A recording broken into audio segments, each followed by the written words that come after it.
നമസ്തേ. പുതിയൊരു വീഡിയോയിലേക്ക് ഏവർക്കും സ്വാഗതം. ഇവിടെ പറയുന്നത് ഒരു സ്ത്രീ ജാതകത്തിലെ 7-ാം ഭാവത്തെക്കുറിച്ചാണ്. നിങ്ങൾ ആദ്യമായിട്ടാണ് ഈ ചാനൽ കാണുന്നതെങ്കിൽ ഒന്ന് സബ്സ്ക്രൈബ് ചെയ്യണേ. വീഡിയോ ഇഷ്ടപ്പെട്ടാൽ ലൈക്ക് ചെയ്യാനും ഷെയർ ചെയ്യാനും മറക്കരുത്. ഒരാളുടെ ജാതകത്തിലെ 7-ാം ഭാവം കളത്രസ്ഥാനമെന്നാണ് അറിയപ്പെടുന്നത്. ജാതകത്തിലെ 7-ാം ഭാവം എന്തിനെയൊക്കെയാണ് സൂചിപ്പിക്കുന്നതെന്ന് നോക്കാം. വിവാഹം, ഭാര്യ, ഭർത്താവ്, ആഗ്രഹം, ക്രയവിക്രയം, കാര്യസാധ്യം, ശീലങ്ങൾ, ഔദാര്യം, ബഹുമാനം, സഞ്ചാരം, പുത്രഗുണം ഇവയെല്ലാം തന്നെ ജാതകത്തിലെ 7-ാം ഭാവം കൊണ്ടാണ് ചിന്തിക്കുന്നത്. ഇവിടെ നമ്മൾ നോക്കുന്നത് സ്ത്രീ ജാതകത്തിലെ 7-ാം ഭാവത്തെ പറ്റിയാണ്. സ്ത്രീ പ്രധാനമായ കാര്യമായതിനാൽ ജാതകത്തിലെ ചന്ദ്രന് ബലമുണ്ടെങ്കിൽ ചന്ദ്രാരുള്ള ഫലത്തിനും ബലമുണ്ടായിരിക്കും എന്നൊരു പ്രത്യേകതയുണ്ട്. സ്ത്രീ ജാതകത്തിൽ 7-ാം ഭാവത്തിൽ സൂര്യൻ നിന്നാൽ അവൾ ഭർത്താവിനാൽ ഉപേക്ഷിക്കപ്പെടുമെന്നാണ്. ഇല്ലാത്ത പക്ഷം ഭർതൃസുഖത്തിൽ നിന്നും വിരക്തയാകുമെന്നാണ്. 7-ാം ഭാവത്തിൽ ബലവാനായ ചന്ദ്രനാണ് നിൽക്കുന്നതെങ്കിൽ അവളുടെ ഭർത്താവ് സുന്ദരനും സൗമ്യതയുള്ളവനുമായിരിക്കുമെന്നാണ്.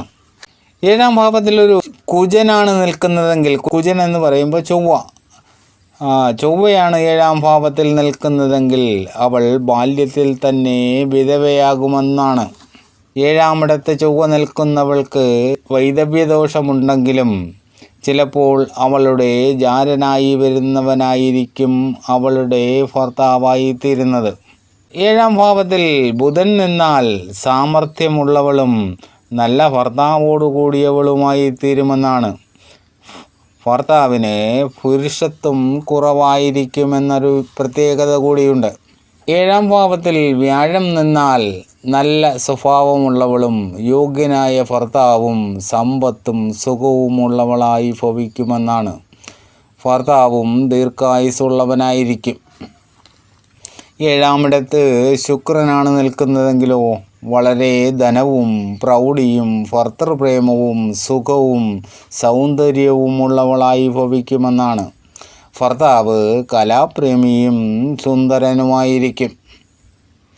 7-ാം ഭാവത്തിൽ ശനി നിൽക്കുകയാണെങ്കിൽ അവൾ വിധവയാകും എന്ന് പറയുന്നതിനേക്കാൾ നല്ലത് ഭർതൃസുഖമില്ലാത്തവളെന്നോ രോഗിണിയെന്നോ അല്ലെങ്കിൽ ചതി സ്വഭാവക്കാരിയെന്നോ പറയാൻ പറ്റും. അല്ലാത്ത പക്ഷം അവളുടെ ഭർത്താവ് വൃദ്ധനായിരിക്കും.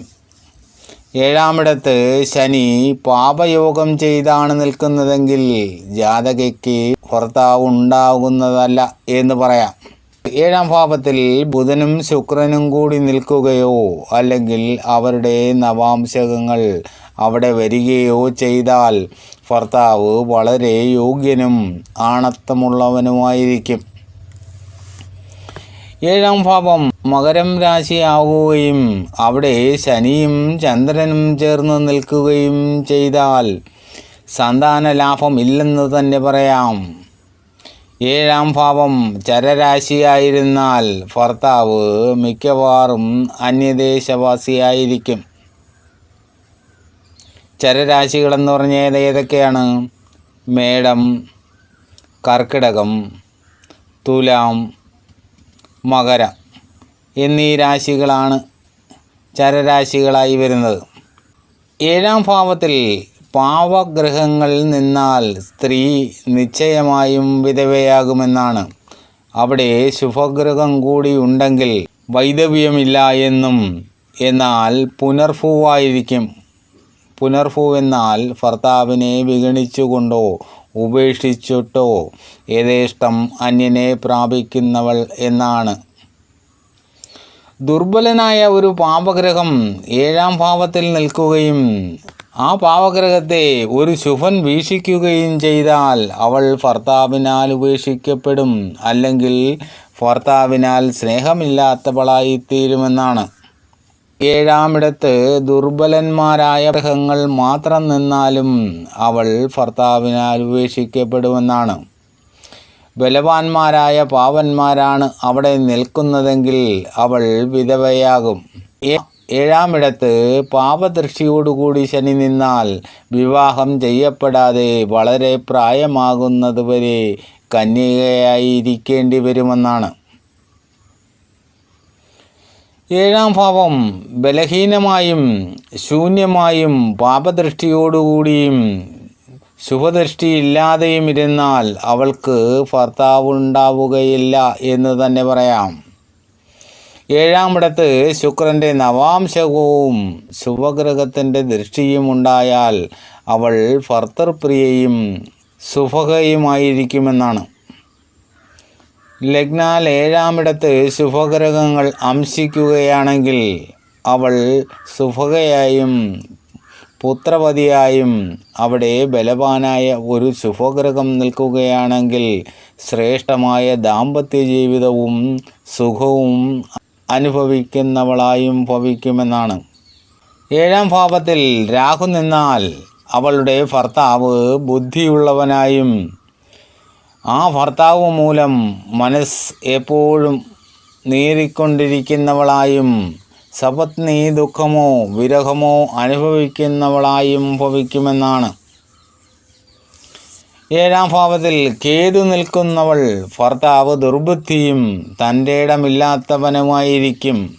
ഇവിടെ ചന്ദ്രന് ബലമുണ്ടായിരിക്കുകയും ചന്ദ്രാൽ ഏഴാം ഭാവത്തിൽ ശുഭൻ നിൽക്കുകയും ചെയ്താൽ തനിക്കും ഭർത്താവിനും ഉയർന്ന ഉദ്യോഗം ലഭിക്കാനിടവരുമെന്നാണ്.